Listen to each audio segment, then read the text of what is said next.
your questions. You can ask me any question that is related to reading comprehension, and I will try to Okay, Mr. Lubna, your voice is very slow try to actually. answer you. Let me start my video so you see me and we Okay. have better So we have connectivity. Miss Lubna Imran on board, a very well-known teacher of English O and A levels. So thank you so very much, Miss Lubna, for joining me on my request. I'm really obliged to have you on board. So I have basically invited her to discuss her experience and her expertise among us for effective learning and effective outcome.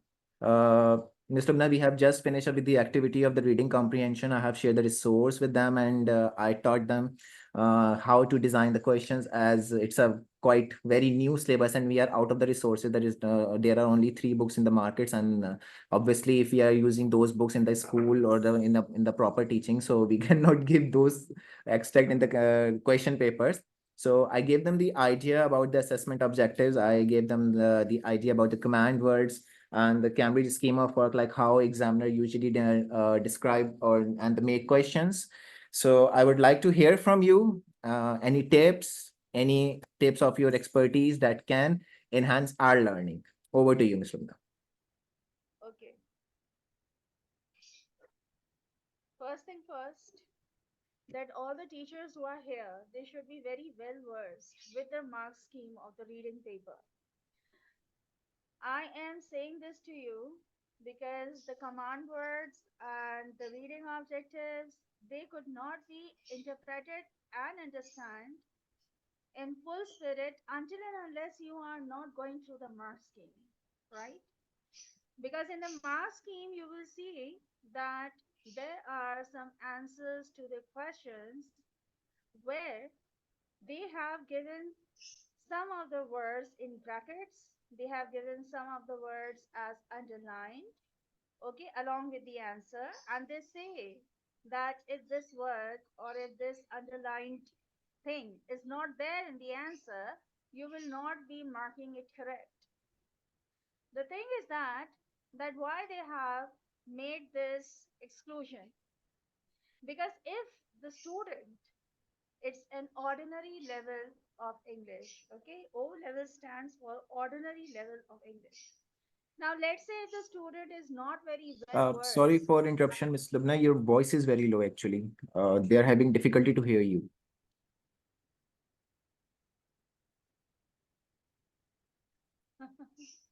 What should I do with my voice? I am trying to speak Use your from the teacher's bottom. voice. Huh? The Use teacher's your voice? teacher's voice. Okay, okay, fine, fine. So I was telling you about that some of the words are highlighted and they are in brackets. And if Asmat, if you can do, you can show them the mark scheme where the thing which I am addressing is really there. Now, what is the reason behind it? Why I'm telling you this is that our students, okay, they are appearing for ordinary level, and ordinary level means B2 level. Let's say they are not very well versed and they do not have very good vocabulary.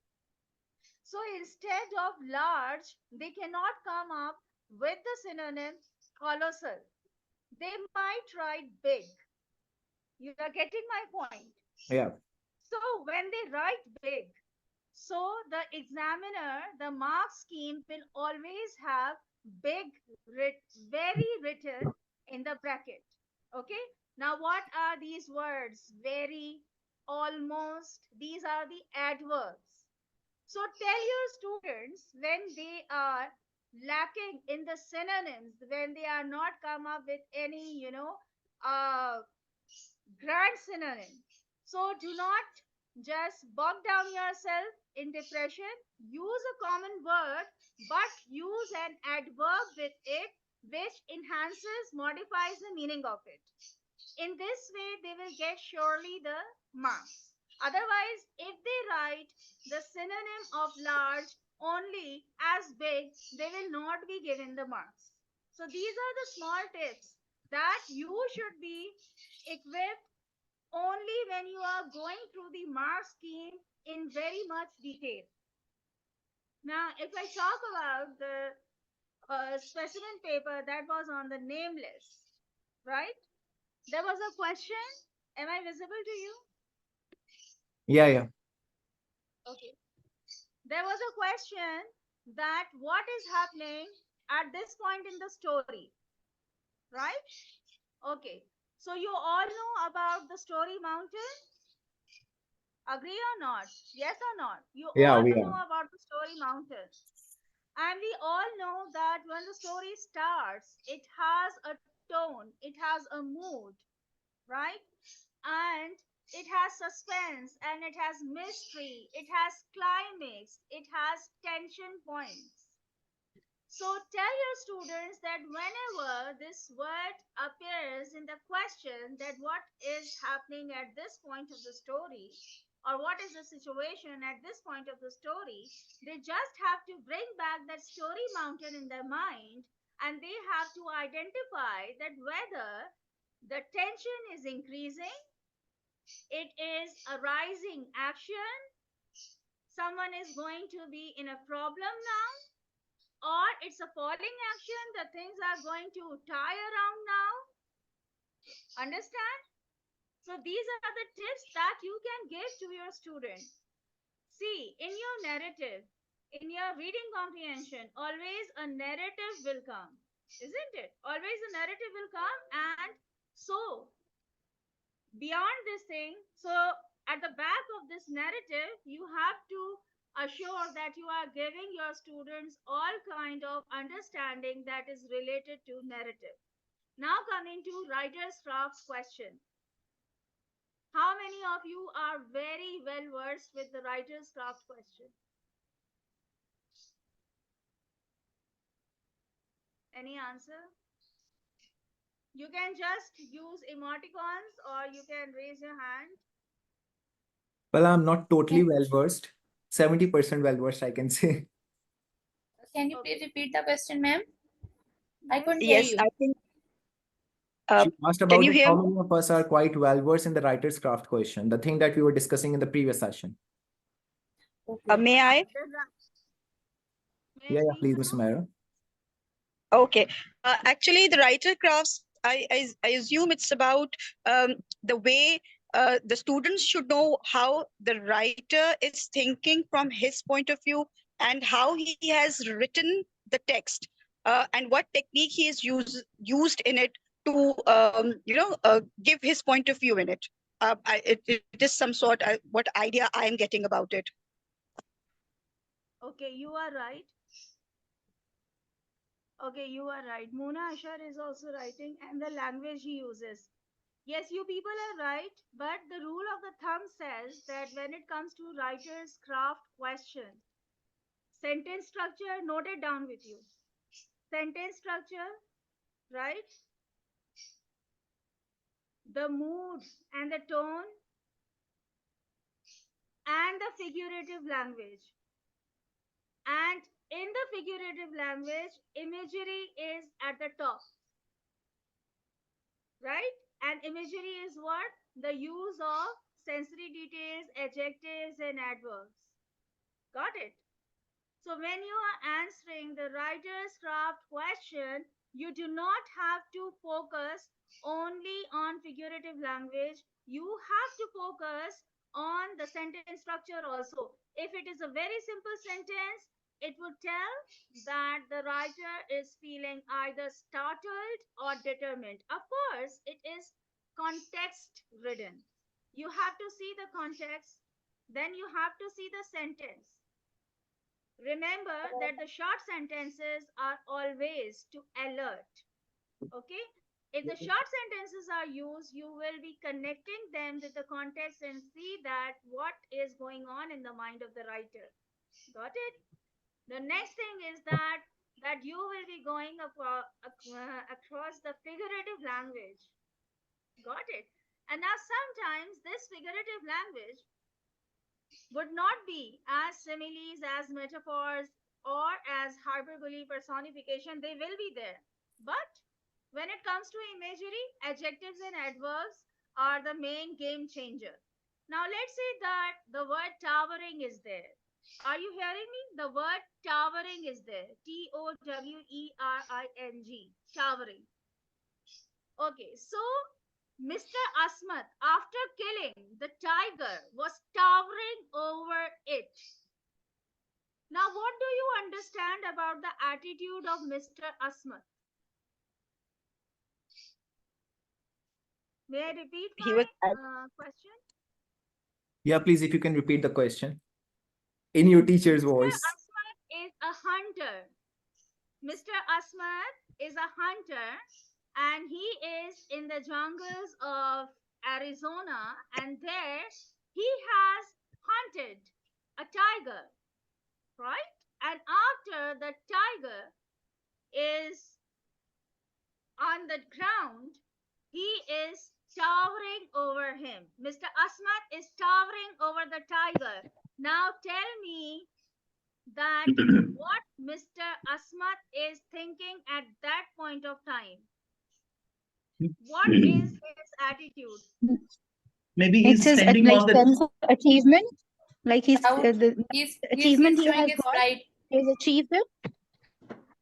He is He's towering showing over the it. tiger. Okay, his achievement. But do you victory. think that this is the exact answer? in my opinion, Mr. Asmat is standing on the tiger. Or And sitting over. In my opinion, I'm desperately Mr. looking for the tiger in a very great hunger. I'm hungry for the tiger. No, Yes, so Mr. Asmat is not daring enough to stand on the tiger. What if tiger, regain his consciousness? Then Mr. Asmat will be in trouble. So he Right. is just towering over the tiger. is Now it a tell sense of me, achievement of Mr. Asmat that he has actually hunted a Actually, tiger? A sense of achievement. yes, he is celebrating his success. Humaira Yes. and Muniba, you all are very, very, very near.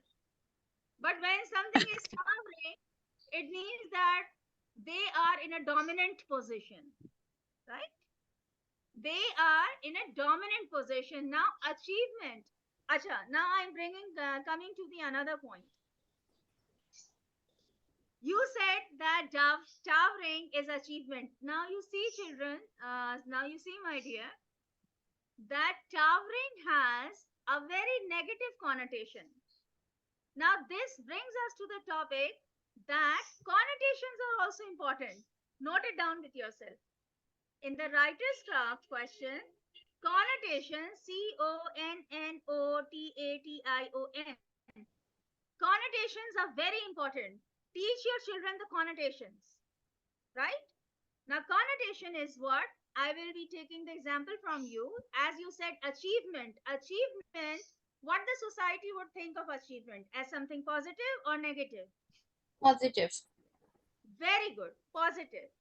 What our society will think of a hunter that is towering over the dead animal?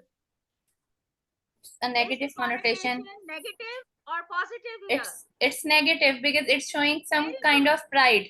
Some kind of Very pride, good. some kind of a sense of overtaking something, like overpowering something. Very Right? good. You So are it shows, overpowering yes. someone. Now you tell me that with this word towering, what other synonym I can use that can convey the same negative connotation?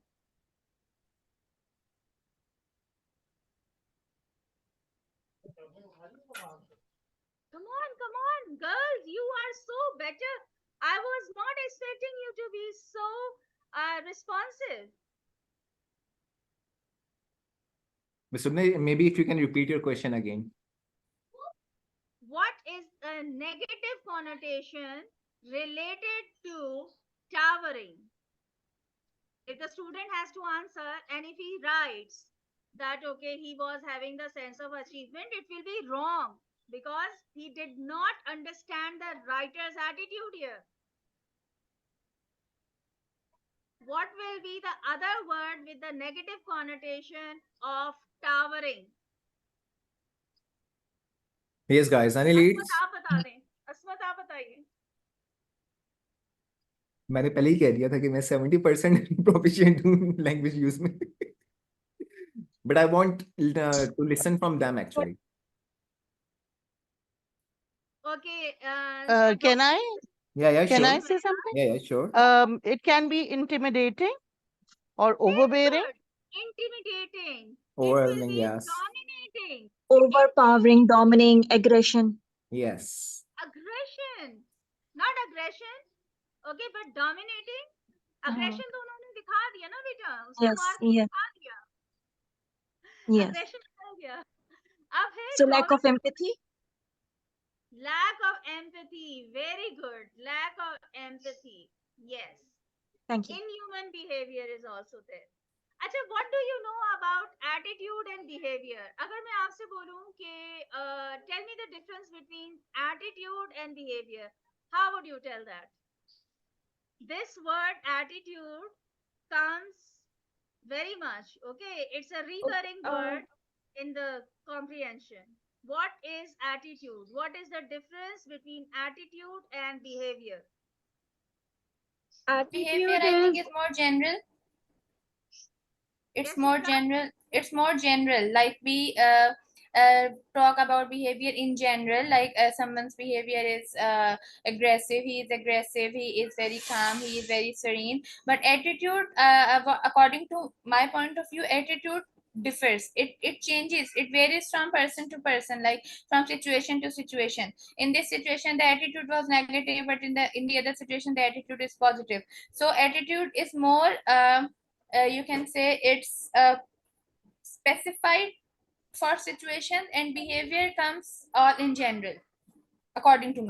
If Very I may say nice. so, Yeah, can I sure. add something Yeah, over sure, here? sure, sure. I feel behavior is more external and attitude is more internal. Spot on. Cyrus Ami, you are spot on. Attitude is what is going inside. Okay, and Like what is we being gauge tried. the attitude by the behavior. How do we gauge the attitude? By the so attitude. behavior. So if we say Attitude can be a someone's belief. attitude is very positive, so we will find the evidences in his behavior. Okay, and that is what we require from our student. We want them to identify the attitude by the clues given in the behavior. If the person's attitude is good, of course, he will be physically, externally acting good, right? If a person we say is studious, he has a very studious disposition, a very serene temperament. So we would see that how he is behaving with the other people, right? तो आप अपने बच्चों को ये समझाएंगे कि आप जो है जब भी you have got some guess in your mind, always look for the evidences for it, right? Right. Always look for the evidences of it. Okay, once you have found the evidences that go with the judgment that you have made, then you can write your answer.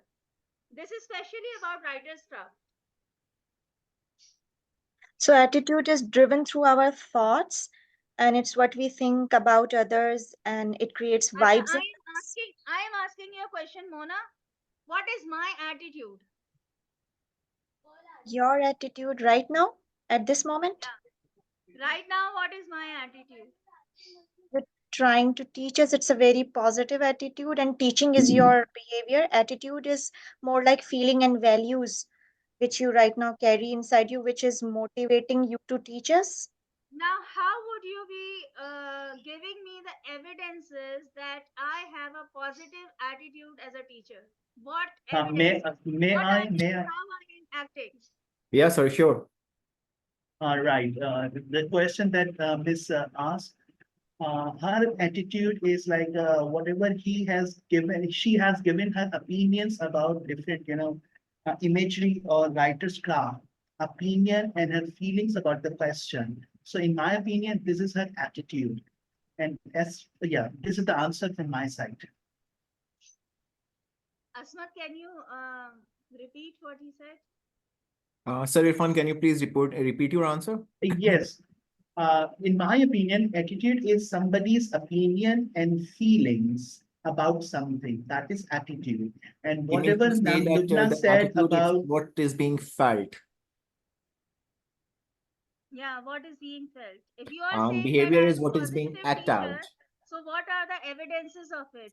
My right, behavior is the the evidence. evidences are that you, whatever you have explained, you have given your opinion about the situation that you created. This is your attitude, and this is what positive attitude towards the question.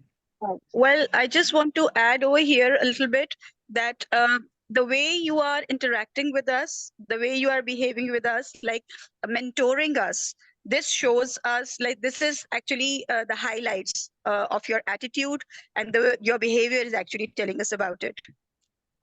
Guide your student in the same way. I would also like to add something. Attitude is more to do with your thinking and your beliefs. And your behaviors are your actions. So for example, let's suppose if I say that I have an attitude that, I'm a good student. So how will it reflect in my behavior is that the student will be, working, demonstrating. You reflect your thinking, you kind of materialize into your behavior. If you're thinking, okay, I'm going to do this and this, so you actually study hard. For example, like right now you had this attitude that I'm going to teach and guide them, so it is reflecting uh, with your thoughts, your behavior is reflecting. Yes. Or we can also So, give a very common Asad, the example from whole our point students' is that, life. bete, So, ma'am, can we If you say ask. that? Sorry to cut you off. Please continue. Okay, no, so no. I just wanted to add something over here that we can when we are teaching attitude to the students, so we can give a very common example from their own life. For example, we say that child A is a very punctual child, so we can tell them that I'm saying that he's punctual. I'm talking about one of the feature of his character, and if I ask the students to give the evidence about it, so the students can also reply in the way that he always comes to school before the time, he is always regular to the classes, he is always submitting his assignments on the time. So in this way, we can also teach the difference between the attitude and the behavior and to extract out the evidences. All right. Can we say that attitudes are more like our perspective and the lens or the filters we have in our mind through which we see different situations? Yes, exactly. Yes. So to sum up Okay. the I discussion, we can also just simply say that attitude is what is being felt and behavior is that what is being performed. You are running. Yeah. Running is your behavior, right? And you are Thank you. feeling tired as you are running. So tired is your attitude. Hmm. Now, the whole point of explaining you this is that what our students do, that they identify the attitude or they identify the behavior. They do one of the things. They identify the attitude or they identify the behavior. Our examiner does not want this. They want attitude plus behavior evidences. So, first, the student should write a statement that this was the attitude, okay, and this attitude is depicted through this behavior, okay, and there he can put running references. आपको पता है running references क्या होते हैं? Okay, 2 to 3 words taken from the text to support your point in the writer's